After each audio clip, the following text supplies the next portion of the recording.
अस्सलामुअलैकुम। TV today के साथ मैं हूं आपकी मेज़बान जोहा राशिद। नाजरीन, मेरे साथ जो फैमिली मौजूद है, कासिम साहब की फैमिली, 12 रोज़ कबल इनके साथ एक बहुत हौलनाक और अफसोसनाक वाक़या पेश आया।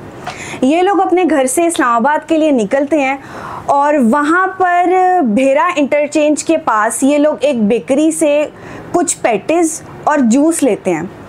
वो पैटीज़ और जूस खाने के बाद इनके साथ क्या होता है वहाँ पर, ये उमर साहब हैं जो कि गाड़ी ड्राइव कर रहे थे। बेकरी से लिया गया सामान खाने के बाद ये लोग जब रवाना होते हैं, रास्ते में ही इनकी तबीयत ख़राब हो जाती है और ये लोग गाड़ी में ही बेहोश हो जाते हैं।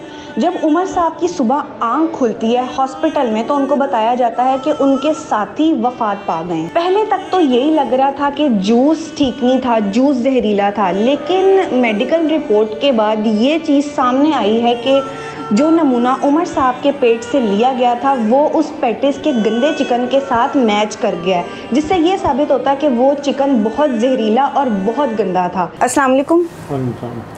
मुझे सबसे पहले ये बताएं कि आप लोग घर से कितने बजे निकले थे और क्या वाक़या पेश आया? हम लोग तकरीबन 7-7:15 बजे घर से निकले थे। तो कान का डोगरा के पास भतीजा जो उनसे है ना वो सो गया था। तो वालदा को ये लगा था कि पता नहीं इसकी तबीयत ख़राब है, बेहोश हो गए। तो उसको फिर हम लोग लेके गए उधर खान का डोगरा शहर में, कुछ 12 किलोमीटर पे क्लिनिक था इंटरचेंज से, वहाँ पे लेके गए। वहाँ पे उसको चेकअप वगैरह करवाया तो डॉक्टर ने कहा ठीक है, नॉर्मल है, कोई मसला नहीं है। फिर वालदा ने कहा कुछ खाने के लिए ले आओ, तो उधर से खान का डोगरा शहर से ही वहाँ पे गोरमे बेकरी थी, मैंने वहाँ से पैटीज। अच्छा, गोरमे बेकरी जी। पैटीज और जूस लिए थे। वो पैटीज और जूस जो उनसे है ना वो हम लोगों ने सारों ने खाए थे। फिर वहाँ से हम निकले हैं और वहाँ से हम तकरीबन कोई घंटा सवा घंटा उन्हें गाड़ी चलाई है।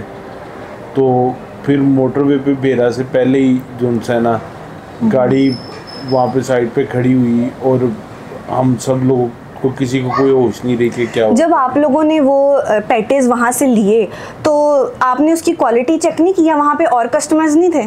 और कस्टमर्स भी थे, सारा कुछ था, लेकिन ये कि वो हमने अब ये तो नहीं कि वो पैटीज पहले टेस्ट तो नहीं करके चेक करते ना, वो तो बस ले लिए और लेके बस हम लोगों ने खा लिया। तो जब आप लोगों ने पैटीज खाए तो जब कोई चीज़ ख़राब होती है, हम जब वो खाते हैं तो हमें उसका टेस्ट डिफरेंट लगता है या कोई ख़राब चीज़ उसमें से स्मेल भी आ रही होती है, कुछ ऐसा था उसमें? नहीं, इस तरह का कुछ नहीं था। तो आप लोगों ने जब वो खाया तो कितनी देर बाद जाके आपकी तबीयत ख़राब होना शुरू हुई? तकरीबन कोई घंटा सवा घंटा बाद जाके जो है ना वो हम सब लोग एकदम ही मेरे ख्याल में बेहोश हो गए थे, क्योंकि अगर कोई पहले हुआ था कोई बाद में होता, जो पहले होने वाला था वो दूसरे को जगाता या कुछ करता या कोई इस तरह का कुछ करता कि जो है कि ताकि वो कोई ना कोई फ़ोन करता किसी को या किसी को बताता कि जी हमारे से इस तरह हो गया। तो वो किसी ने भी नहीं बताया, कुछ भी नहीं हुआ, एकदम ही वो गाड़ी साइड पे लग गई। फिर रात को तकरीबन 12-12:30 बजे के करीब।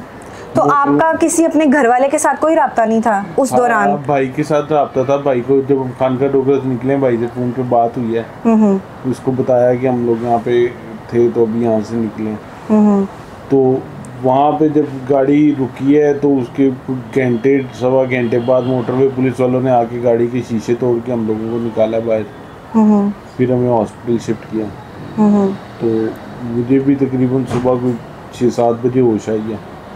तो फिर वहाँ से उन्होंने जैसे सर्विस हॉस्पिटल रिकमेंड कर दिया था, यहाँ से आके स्टमक वगैरह वॉश करवाया तो फिर मेरी तबीयत बेहतर हुई। रिपोर्ट में तो ये साबित हो गया कि जो था पैटीज उसमें ये जहरीला मादा था।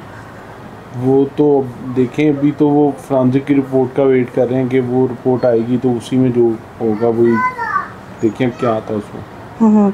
तो आपके साथ कौन कौन मौजूद था आपकी फैमिली का? मेरे साथ मेरी वालदा थी, बहन थी, भतीजा था, भाभी थी। ठीक है। कासिम साहब, मुझे बताइएगा कि किसी ने आपसे गवर्नमेंट की तरफ से या किसी आला ओहदेदार में से किसी ने आपसे कोई रब्ता किया?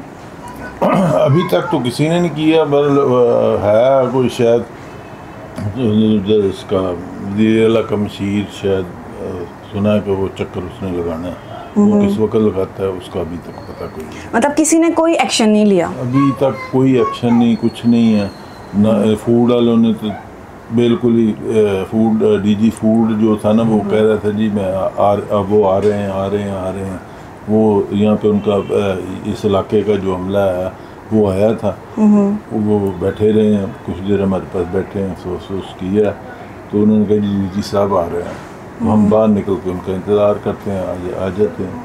वो बाहर निकल के काफ़ी देर खड़े रहे, उसके बाद वो आए नहीं। तो आप लोगों ने जो बेकरी है गवर्नमेंट बेकरी उनकी तरफ नहीं रिजू किया या उनको नहीं बताया कि आपके ये पैटिस खाने की वजह से? वजह ये है कि हम तो अपने इस दुख में, इतना बड़ा दुख है कि इसमें कुछ हो ही नहीं सकता कि आदमी कुछ और सोचे, वो तो अपनी पड़ी हुई है कि अपने आप में ही बच्चे की हालत देखें तो तब रोना आता है। जो चले गए हैं वो आपने देखा नहीं, जो छोटा मेरा पोता था, इतना ज़बरदस्त किस्म का बच्चा था कि आप उसकी तस्वीरें देखें आपको पता चले कि वो क्या। बिल्कुल जी, ये तो बहुत बड़ा दुख है कि एक ही खानदान के 4 लोग एकदम से चले गए हैं।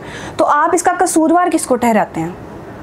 फिलहाल तो हमारी नज़र में गोरमे ही हैं, बाकी तो इंतज़ामिया का तो कसूर होता ही है ना कि इंतज़ामिया अगर कोई चीज़ के ऊपर कंट्रोल नहीं करती, देखती नहीं, चेक नहीं करती, वो इंतज़ामिया का कसूर होता है।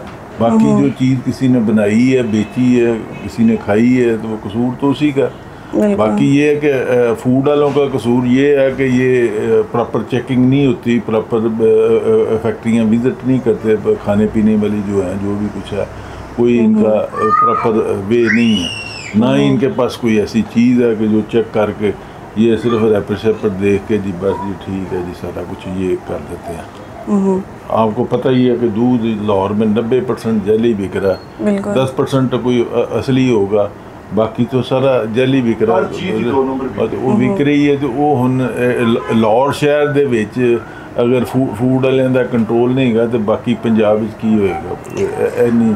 बिल्कुल। उमर साहब मुझे बताइएगा कि आपने क्या पहली दफ़ा गवर्नमेंट बेकरी से कोई चीज़ लिया या वहाँ पे और बेकरियाँ या और कोई खाने वाली चीज़ मौजूद नहीं थी? और बेकरियाँ थी लेकिन मुझे सबसे बेहतर गवर्नमेंट लगी थी, जाहिर बात है कि गवर्नमेंट पे ट्रस्ट था गवर्नमेंट, क्योंकि गवर्नमेंट बेकरी का एक नाम है, तो इस वजह से फिर मैंने गवर्नमेंट से ली थी, मैंने फिर और कहीं से। आप लोग जब वहाँ पे जाहिर है आपने बताया कि गाड़ी साइड पे लगी थी, तो मोटरवे की इंतजामिया कितनी देर बाद आई थी, कितने देर बाद आके आपको तिबी इमदाद मिली? 1.5 घंटे बाद। इतनी देर बाद? जी। तो वो अगर टाइमली कोई एक्शन लेते तो शायद इतना बड़ा नुकसान ना होता हम। तो आपको फौरन हॉस्पिटल मुंतकिल किया जाता? तो जी जी ठीक है। वो बच्चा तो बच सकता सी, बच्चे दे विच साह है सी। अच्छा जब उसको हॉस्पिटल लेके आए तब सांस था उसमें? सांस थी बस, आखिरी सांसों पे था वो। अगर उसको जरा वक्त से पहले कोई मिल जाती फर्स्ट एड तो वो हो सकता है वो बच जाता। अच्छा, बाकी जो 3 अफराद थे उनकी मौके पे ही डेथ हो गई? वही गाड़ी में से उन्होंने निकाला, लेकिन बच्चे में सांसें थी। कहते हैं कि हो सकता है कि वो जो हमारी बेटी है उसमें कोई शायद हो, बाकी क्योंकि इन्हीं तीनों को पहले वो लेके गए हैं, उसी एम्बुलेंस ने दोबारा चक्कर लगाया। जितनी भी चीज़ें ये चीज़ें देख के अच्छी तरह से चेक करके कोशिश करें कि ज़रा कम खाएं बाज़ार की चीज़ें, अपनी घर की चीज़ें इस्तेमाल करें। हमें चाहिए कि हम अपने घर से बनी हुई चीज़ें खाएं, बाहर की चीज़ों को अवॉइड करें, क्योंकि हमें नहीं पता कि कौन सी चीज़ कब बनी है, कैसे बनी है, किस प्रोसेस से गुजरी है और कब की बनी हुई है। बाहर का खाने का नतीजा तो आपने देख लिया। इसी के साथ अपनी मेज़बान ज़ोहा को दीजिए इजाज़त। अल्लाह हाफ़िज़।